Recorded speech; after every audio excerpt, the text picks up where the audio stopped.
ഖാൻ യൂനിസിൽ ശക്തമായിരിക്കുന്ന ഏറ്റുമുട്ടൽ ഇസ്രായേൽ സൈന്യവും ഫലസ്തീനും തമ്മിൽ നടക്കുന്ന വിവരം ഇപ്പോൾ പുറത്തു വരുന്നു.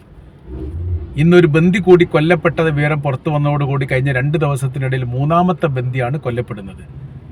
ബന്ദി കൊല്ലപ്പെട്ടതിൻ്റെ കാര്യകാരണത്തെക്കുറിച്ച് പരസ്പരം അങ്ങോട്ടും ഇങ്ങോട്ടും ചേരി തിരിഞ്ഞുള്ള അഭിപ്രായ വ്യത്യാസങ്ങൾ നിലനിൽക്കുന്നു.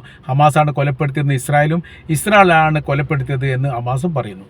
യഥാർത്ഥത്തിൽ 610 ദിവസമെങ്കിലും ഹമാസിൻ്റെ കസ്റ്റഡിയിൽ ഉണ്ടായിരുന്ന ബന്ദി തായ്ലൻഡ് സ്വദേശിയാണ്. ഇപ്പോൾ മരണപ്പെട്ടിരിക്കുന്ന വിവരങ്ങൾ പുറത്തു വന്നത്. അദ്ദേഹത്തിൻ്റെ മൃതദേഹം ഇസ്രായേലിൻ്റെ IDF സംഘത്തിന് ബംഗറിൽ നിന്നോ അതിനോട് ചേർന്നുള്ള പ്രദേശത്ത് നിന്നോ കിട്ടിയതായിരിക്കുന്ന വിവരം പുറത്തു വന്നു. ശക്തമായിരിക്കുന്ന ഏറ്റുമുട്ടലുകൾ ഈ മേഖലയിൽ നടക്കുന്നതിനിടയിലാണ് ബന്ദിയുടെ മരണം റിപ്പോർട്ട് ചെയ്തത്. ശേഷിക്കുന്ന 55 ബന്ദികളിൽ എത്ര പേർ ജീവനുള്ളവരുണ്ട് എന്നതിനെക്കുറിച്ച് ഇപ്പോഴും ഒരു കൃത്യമായിരിക്കുന്ന വിവരമില്ല എന്ന് ഇസ്രായേലി പത്രങ്ങളൊക്കെ റിപ്പോർട്ട് ചെയ്യുന്നു.